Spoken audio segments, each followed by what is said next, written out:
Hello, listeners. Bago kayo makinig sa kwento namin, sana wag kayong mag-skip ng mga ads. Malaking tulong po iyon para masuportahan ang channel at para mas marami pa kaming maibahaging kwento sa inyo sa mga susunod na araw.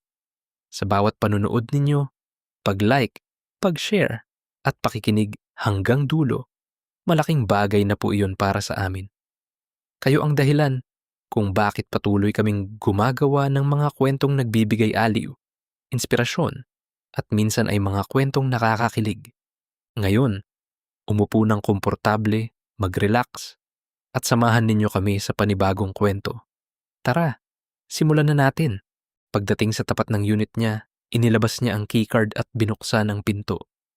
Pagpasok ko sa loob, agad kong napansin kung gaano kaganda at kaluwag ang kondo niya. Hindi ko inaasahang ganoon ito kaayos. Moderno ang interior, malinis ang bawat sulok, at halatang pinag-isipan ang disenyo ng buong unit. Pero bigla akong nagulat nung bigla niya akong hinalikan. Wait! Wait! Sabi ko tapos tinulak ko siya konti. Bakit? Tanong niya. Ang bilis mo naman, sabi ko. Bro, bembang na ako, sabi niya. Bigla akong natawa. Grabe! Kailan ba last bembang mo? Tanong ko na medyo natatawa. Kahapon lang pero sa babae. Sa girlfriend ko. Pero sa lalaki matagal na. Halos 3 taon na. Sagot niya. Medyo nagulat ako nung sinabi niya na meron siyang girlfriend. Pero hindi naman nabago sa akin maka-encounter ng lalaki na merong girlfriend tapos pumapatol din sa kapwa niya lalaki. Hindi ba tayo mahuhuli ng girlfriend mo, Tito? Sabi ko. Hindi. Hindi ko naman siya kasama na nakatira dito sa kondo ko. Saka nasa galaan siya ngayon kasama mga kaibigan niya. Sagot niya. Gets? Sagot ko. Ano game na? Tanong niya. Tumango ako at nag-start na kami magbembang. Hinalikan niya ako sa leeg ko.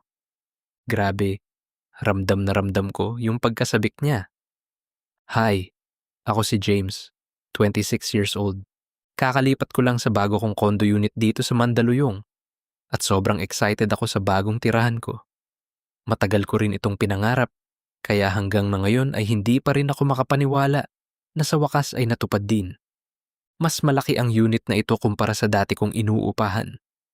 May 3 bedrooms at 2 bathroom, kaya hindi na masikip at may sapat na espasyo para sa lahat ng kailangan ko.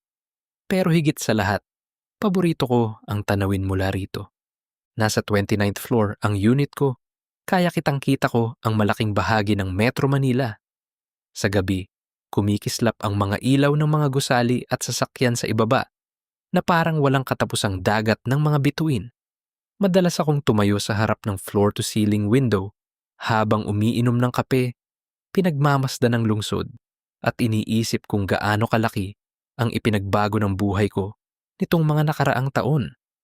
I work as an e-commerce virtual assistant and I currently have 4 clients.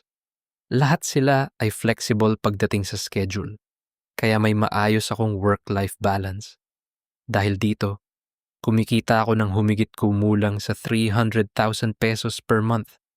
Kaya naman na-afford kong tumira sa isang mamahalin at komportableng kondo. Pero kahit malaki ang kinikita ko, marami rin akong gastusin. Ako ang nagpapaaral sa 2 kong kapatid at tumutulong din sa pagbabayad ng mga utang ng pamilya. Malaking responsibilidad iyon, pero ginagawa ko ang lahat ng makakaya ko para matulungan sila. Doon ko rin napatunayang totoo pala ang sinasabi ng iba. Kapag tumataas ang kita mo, kadalasan ay tumataas din ang mga gastusin at responsibilidad mo. Akala ng marami, kapag malaki ang kinikita mo ay wala ka ng problema sa pera. Pero ang hindi nila nakikita ay kasabay ng pagtaas ng sweldo, ang pagdami ng mga obligasyon, bayarin at mga taong umaasa sa iyo. Kaya kahit maayos ang kita ko at nakatira ako sa isang magandang kondo, hindi ibig sabihin noon na puro luho na lang ang pinagkakagastusan ko. Malaking bahagi pa rin ng kinikita ko ang napupunta sa pamilya at sa mga responsibilidad na kailangan kong tuparin. Pauwi na ako ngayon sa kondo ko. Galing ako sa kondo ng bembang body ko. at nagbembang kami. I think hindi ko na siya matatawag na bembang buddy kasi meron na siyang boyfriend. Sinagot na niya nung isang araw yung nanliligaw sa kanya. At last na daw yung pagkikita namin na ito. Natatawa nga ako, pero nalulungkot din ng kaunti. Akala ko noon, sa mga magjowa lang may breakup. Hindi ko inakalang meron din palang mga breakup sa mga bembang buddy. Halos 1 year din kaming bembang buddy. Hindi ko siya makakalimutan lalo at magaling siya sa kama at sobrang laki ng kargada niya. Hahanap-hanapin ko yung moment na napapaligaya at tirik ang mata ko sa sarap. Gusto ko na rin magka-love life at para meron na akong regular na kabimbangan. Pagod na ako makipagbimbangan sa kung sino-sino. Pero wala pa sa plano ko ang magjowa sa ngayon. Sa ngayon, mas gusto ko munang mag-focus sa karir ko at sa pagpapayaman. Habang nakaupo ako sa malambot na sofa ng kondo ko, pinagmamasdan ko ang tanawin mula sa malawak na bintana. 6:00 na ng gabi at unti-unti nang nagsisindi ang mga ilaw ng mga gusali sa paligid. Mula sa 29th floor, kitang-kita ko ang buhay na lungsod ng Makati. I never expected na balang araw ay titira ako sa ganitong klaseng kondo. Hanggang ngayon, hindi pa rin nagsisink in sa akin na unti-unti ko nang natutupad ang mga pangarap ko. Minsan nga, kapag nakatayo ako sa harap ng malaking bintana ng unit ko at pinagmamasdan ang mga ilaw ng lungsod mula sa 29th floor, napapangiti na lang ako sa sarili ko. Hindi ko kasi makalimutan kung saan ako nagsimula. Nung bata pa ako, wala akong sariling kwarto. Madalas, sa sala lang ako natutulog. Minsan sa banig, minsan sa foam, at kung minsan naman ay kung saan may bakanting espasyo. Lumaki akong hindi sanay sa aircon, hindi sanay sa malambot na kama, at lalong hindi sanay sa mga bagay na mayroon ako ngayon. Mula sa batang nangangarap lang noon, ngayon ay may sarili na akong kondo sa isa sa mga magagandang lugar sa Metro Manila. Bigla kong naisip na pumunta sa swimming pool para mag-relax at magpalamig. Isa rin kasi iyon sa mga paborito kong amenities sa kondo na tinitirhan ko. May sarili itong swimming pool area na sobrang laki at parang pang-resort ang dating. Malinis ang paligid, maraming lounge chairs, at napapalibutan ng maayos na landscaping na nagbibigay ng tahimik at relaxing na ambience. Pagpasok ko sa elevator, agad itong umandar pababa. Sumandal ako sa gilid at inilabas ang cellphone ko habang hinihintay na makarating sa 12th floor kung saan ang pool area at abala akong nagsuscroll sa social media at walang gaanong pinapansin sa paligid. Pagsapit sa 17th floor, biglang huminto ang elevator at bumukas ang mga pinto nito. May pumasok na isang lalaki. Sa una, hindi ko siya gaanong napansin dahil nakatutok pa rin ang atensyon ko sa cellphone. Ngunit nang magsara muli ang pinto at magsimulang umandar ang elevator, hindi ko maiwasang mapatingala sandali. Habang nakasakay ako sa elevator, napansin kong paulit-ulit siyang napapatingin sa akin. 2 lang kaming sakay noon at pareho kaming papunta sa 12th floor kung saan matatagpuan ang swimming pool area. Sa bawat sandaling lumilipas habang pababa ang elevator, nahuhuli ko ang kanyang mga pasulyap na tingin. Dahilan upang mapaisip ako kung nagkataon lang ba iyon o may iba pang ibig sabihin. Pagbukas ng elevator, pinauna ko siyang maglakad habang kunwari ay abala ako sa pagtatype sa aking cellphone. Nagpatuloy siya sa paglalakad hanggang sa pumasok sa banyo upang magpalit ng pang-swimming.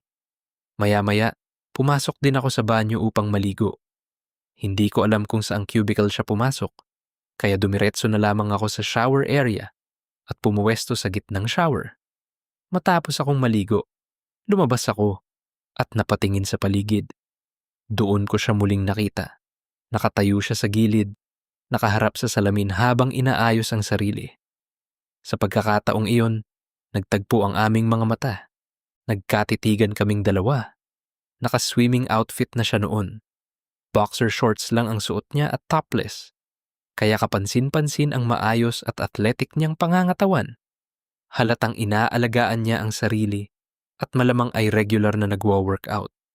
Napansin ko rin na mas gwapo siya. nang wala na ang suot niyang salamin.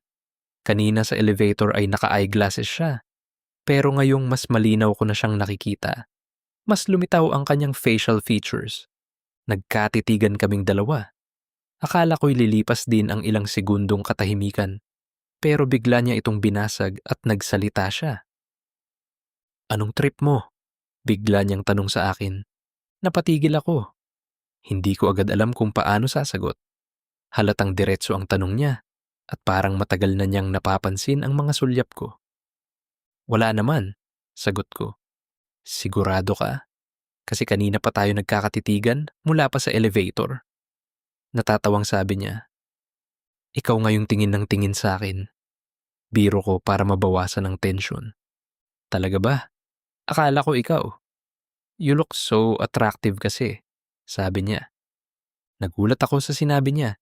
Hindi ko inaasahan na magiging ganoon siya kaprangka. "Salamat," sagot ko habang natatawa. "So anong trip mo niyan?" Tanong niya ulit. Alam ko kung anong ibig niyang sabihin sa trip. "Kahit ano," sagot ko. "Your place or my place?" Tanong niya. "Place mo na lang," sagot ko. "Sige, pero mag-swimming muna tayo bago tayo magbembangan," sabi niya. Tapos lumapit siya sa akin at hinalikan ako bigla sa labi ko. Nagulat ako sa paghalik niya sa akin. Napahawak ako sa labi ko. "Ang bilis mo naman," sabi ko habang nakahawak ako sa labi ko.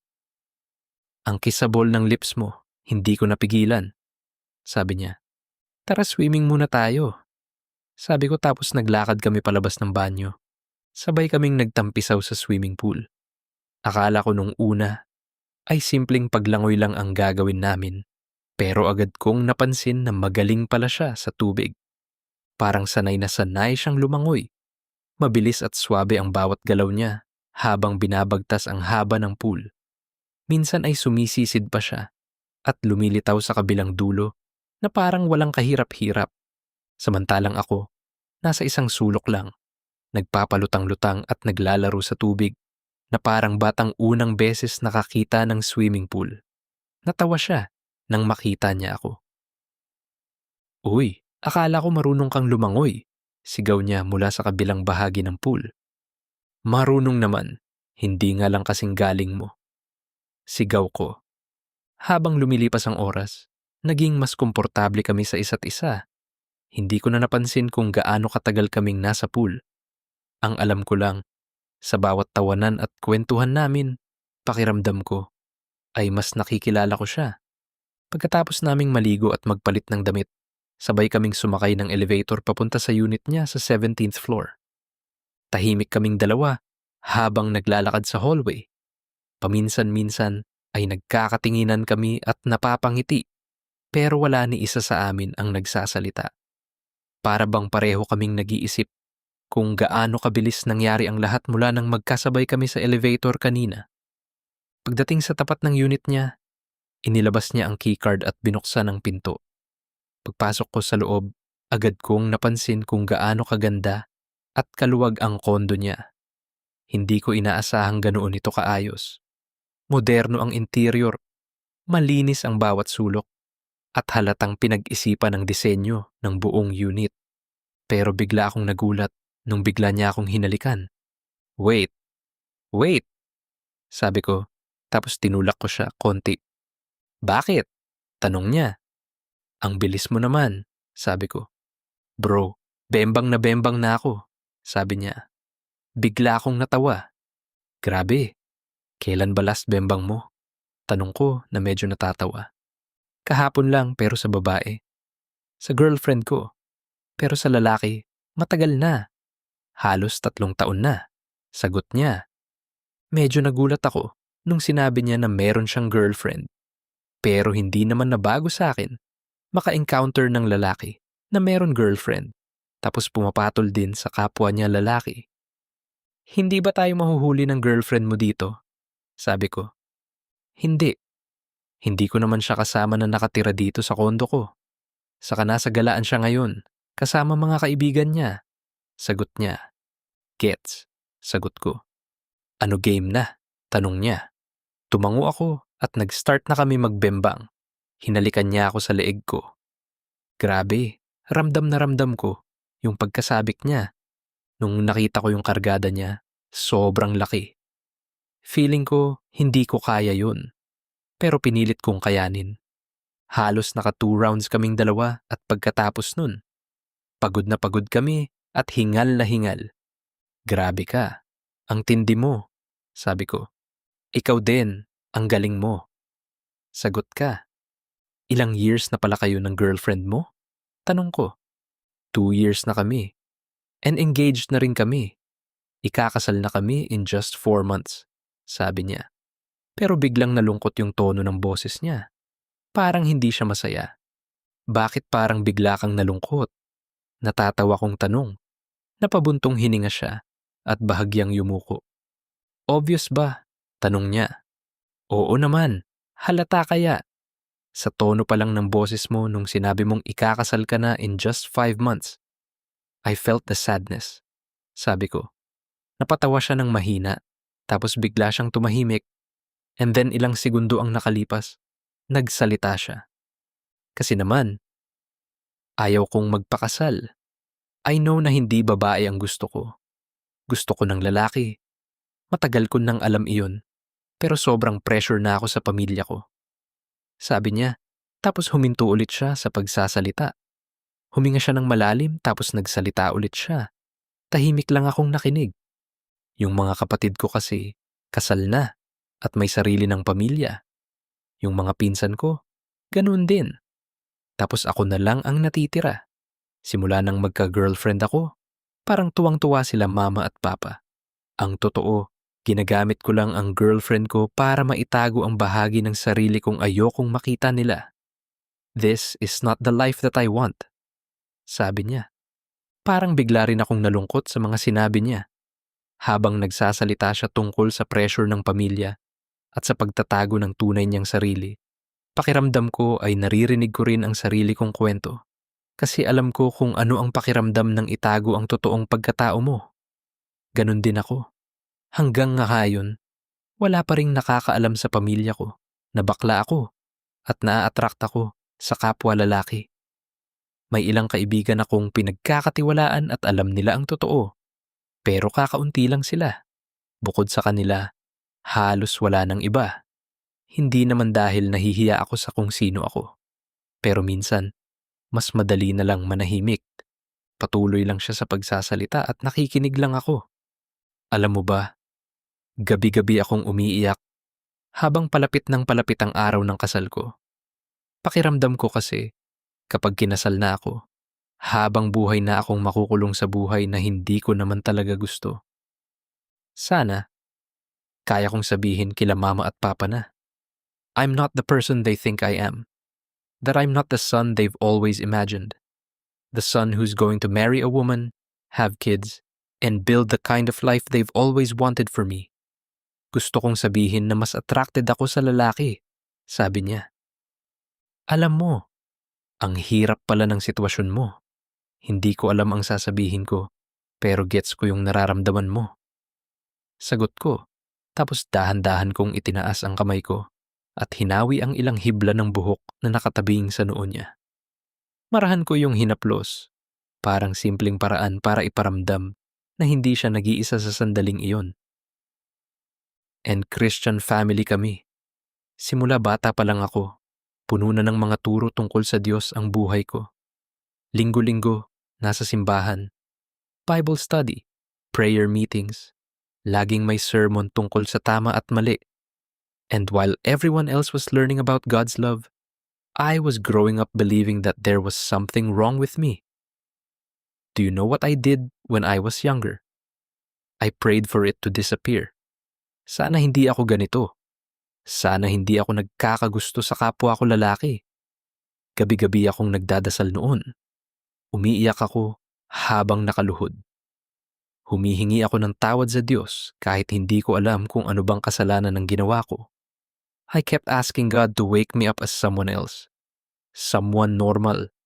Someone who would fall in love with a woman and make his parents proud. Sabi niya, hindi ko namalayan na umiiyak na pala ako.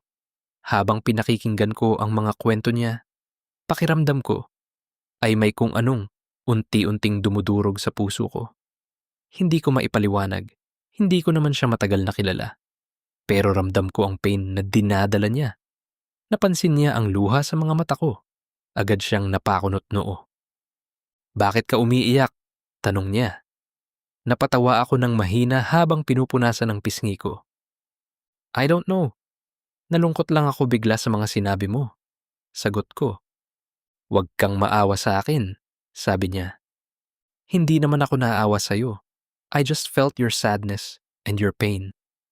Ramdam ko kasi na mabuti kang tao. And I think you deserve to be happy too. You deserve to choose yourself." Sabi ko. "You really think so?" Mahina niyang tanong. "Yes, you deserve to be happy. And I hope you'll be strong enough to choose yourself." Sabi ko. "By the way, kanina pa tayo nag-uusap pero hindi ko pa alam ang pangalan mo. I'm KL. And you?" Sabi niya. "I'm James." Sabi ko. Pagkatapos ng gabing yun, bumalik na ako sa sarili kong kondo. Habang nakasakay sa elevator paakyat sa 29th floor, hindi ko maalis sa isip ko ang mga kwentong ibinahagi ni Kel. Ang dami kong realization bigla. Akala ko din iyon na ang huli naming pagkikita. Akala ko one-time encounter lang si Kel. Pero nagkamali ako. Dahil halos araw-araw kaming nagkakasalubong pagkatapos noon. Minsan sa lobby, minsan sa gym, pero madalas sa elevator. Nagpapanggap kaming hindi magkakilala. May mga pagkakataon pang kasama niya ang girlfriend niya. One time nagkasabay kami ni Kael sa elevator, tapos kaming dalawa lang. "Kamusta?" tanong ko. "Okay naman," sagot niya. "Good to hear," sabi. "Anong TG account mo? Or give me your number," sabi niya. "Para saan?" tanong ko. "Malamang, i-chat-chat kita. Bilis na," sabi niya. Nilabas ko yung phone ko, tapos pinakita ko sa kanya yung number ko at TG account, tapos kinuhanan niya ng picture. Then, pagbukas ng elevator, mabilis siyang lumabas. Parang hindi ulit kami magkakilala. Habang naglalakad ako sa hallway, papunta sa unit ko, nakareceive ako ng notification sa TG ko. Si Kael. "It's Kael," sabi niya sa chat. "Ang bilis ha?" Sagot ko. "Siyempre," sabi niya. At simula nung araw na nakuha ni Kael ang Telegram account at number ko, halos araw-araw na kaming magkausap. Minsan simpleng good morning lang. Minsan naman tungkol sa trabaho, sa pamilya, o sa mga random na bagay na naiisip namin habang madaling araw. Hindi ko na malayan kung kailan naging bahagi ng routine ko ang pakikipag-usap sa kanya. Kapag may nangyaring maganda sa araw ko, isa siya sa mga unang gusto kong kwentuhan. Kapag stress ako sa trabaho, siya rin ang madalas kong kausap. At ganoon din siya sa akin. Madalas din akong pumunta sa unit niya kapag wala ang girlfriend niya. Nauupo lang kami sa sala, umiinom ng kape, nanonood ng pelikula, o nagkukwentuhan at nagbebembangan. Minsan naman, siya ang bumibisita sa unit ko. Palihim lang kaming nagkikita ni Kel. At tuwing madaling araw, kapag tahimik na ang buong kondo at kakaunti na lang ang mga tao, magkasama kaming tumatambay sa roof deck ng building. At kitang-kita namin ang buong Metro Manila, ang ganda ng view at ang lamig ng hangin. "Alam mo, I'm so thankful kasi nakilala kita," sabi niya habang nakaupo kami sa beach sa taas ng roof deck. "Bakit?" tanong ko. Kasi first time ko magkaroon ng tao na nasasabihan ko ng frustration ko at nagsikreto ko about sa sarili ko. "Alam mo naman na walang nakakaalam na ganito ako," sabi niya. Tapos bigla niya akong niyakap. "I'm always here for you," sabi ko. Sa paglipas ng mga araw, naging linggo. Ang mga linggo naman ay naging buwan. At habang lumilipas ang panahon, lalo kaming naging malapit ni Kael. Hindi na lang kami magkausap. Hindi na lang kami magkaibigan. Pakiramdam ko, naging bahagi na siya ng araw-araw kong buhay. Pagkagising ko sa umaga, chat niya agad ang hinahanap ko. Bago matulog sa gabi, siya rin ang huling kausap ko. Alam ko na kung anong kape ang paborito niya. Alam ko kung anong ginagawa niya kapag stress siya. Alam ko kung paano siya tumawa kapag totoong masaya siya at kung paano siya ngumiti kapag may tinatago siyang lungkot. At siya rin, kabisado na rin niya ako.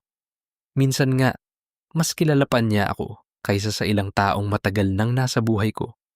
Hindi ko na malayan kung kailan nagsimulang magbago ang lahat. Pero iba na ang nararamdaman ko kay Kael. Gusto ko na siya. Isang araw, habang abala ako sa trabaho at nakaupo sa harap ng laptop ko, biglang tumunog ang doorbell ng unit ko. Wala naman akong inaasahang bisita. Tumayo ako mula sa desk at naglakad papunta sa pinto. Bago ko ito buksan, sumilip muna ako sa peephole at agad akong napangiti kung sino ang nasa labas. Si Kael. Nakatayo siya sa labas ng unit ko. Nakasuot ng simpleng itim na t-shirt at shorts. Pagkabukas ko ng pinto, hindi na siya nagsalita. Bigla niya akong niyakap. Mahigpit. Parang takot na takot siyang bumitaw.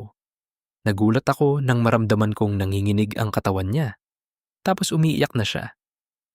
Nalulungkot ako. Hindi ko na kaya.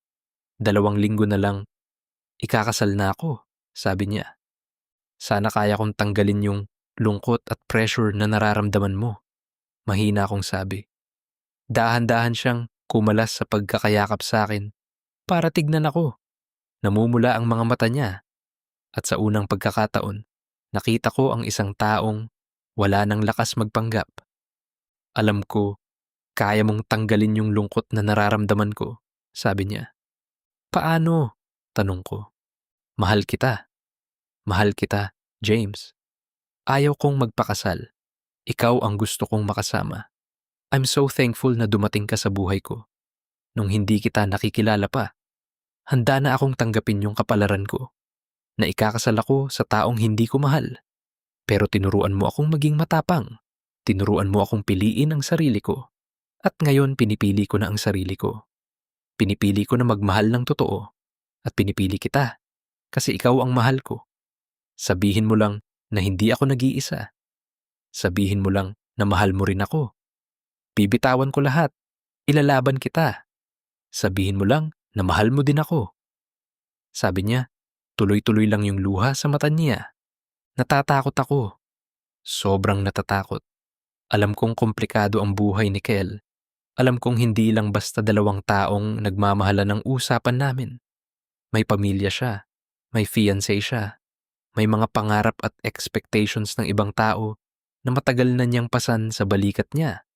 At alam ko ring, kapag pinili niya ang sarili niya, maraming tao ang masasaktan. Pero sa kabila ng lahat ng takot na yun, may isang bagay akong hindi na kayang itanggi. Ayokong mawala siya. Mahal ko siya. Kaya kahit nanginginig ang buong katawan ko, kahit natatakot ako sa maaaring mangyari pagkatapos nito, pinili kong sabihin ang totoo. Pinili kong sabihin ang nararamdaman ng puso ko. Mahal din kita. Mahal na mahal kita, Kael, at ayaw kong mawala ka sa buhay ko. Sabi ko, tapos niyakap ko siya. At pagkatapos ng gabing iyon, naging kami ni Kael. Parang ilang buwan lang ang nakalipas ng una kaming magkita sa elevator. 2 estrangherong walang alam sa isa't isa. At ngayon, magkatabi kaming nakahiga sa kama at magkayakap. Pero sa kabila ng kaligayahang nararamdaman namin, alam kong hindi pa tapos ang laban ni Kael. Nang laban namin ni Kael at nagsisimula pa lang lahat. Isang araw, habang nakahiga kami ni Kael sa sofa ng unit niya, magkayakap kaming nanonood ng movie. Tahimik ang buong unit. Tanging tunog lang ng TV ang maririnig. Naka-boxer lang kami pareho. At walang suot na pang itaas. Tapos nakapatong ang ulo ko sa balikat niya habang nakayakap naman siya sa akin. Pero bigla kaming natigilan nang may marinig kaming boses mula sa pinto. Ano ito? Anong ginagawa ninyong dalawa? Sabi ng boses ng babae. Napatingin kami ni Kael sa harap ng pinto at nakita namin ang girlfriend niya. Kasama ang mama at papa ni Kael. Gulat na gulat sila sa nakikita nila. Agad kaming napabangon ni Kael. Parang huminto ang oras. Bakit may lalaki kang kasama? Don't tell me na bakla ka. Sigaw ng papa ni Kael. Sumagot ka, sigaw muli ng papa niya. Kael, bakit mo nagawa sa akin ito? Isang linggo na lang ikakasal na tayo. Tapos malalaman ko na ganito? Sa lalaki pa. Ipagpapalit mo ako sa lalaki. Mahinang sabi ng girlfriend ni Kael habang umiiyak. Nakatayo lang ako sa isang gilid. Hindi ko alam kung ano ang gagawin ko. Hindi ko alam kung dapat ba akong magsalita o manahimik. Pakiramdam ko ay wala akong karapatang magsingit sa usapang iyon. Tapos bigla nagsalita si Kael. Wala nang kasal na matutuloy.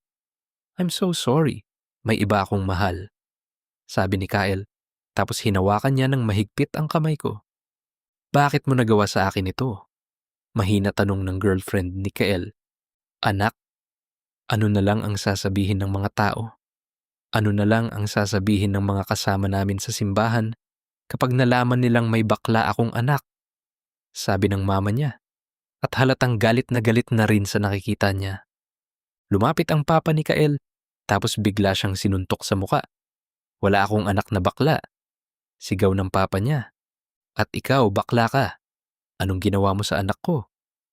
Sigaw ng papa niya tapos tinuro niya ako. Huwag ninyo siyang idamay.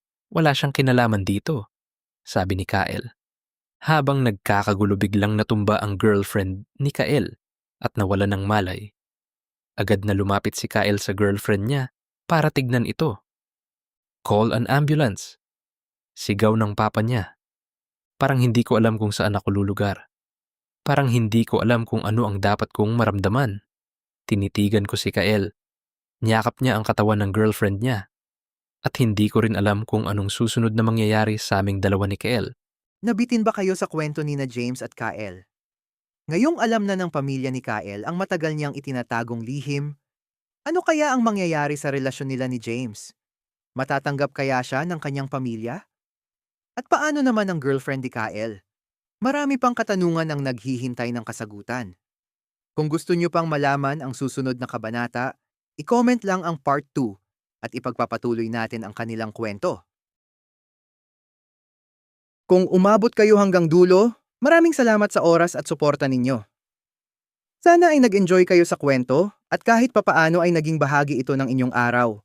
Huwag kalimutang i-click ang subscribe button at ang notification bell para kayo ang unang makaalam kapag may bago kaming kwento.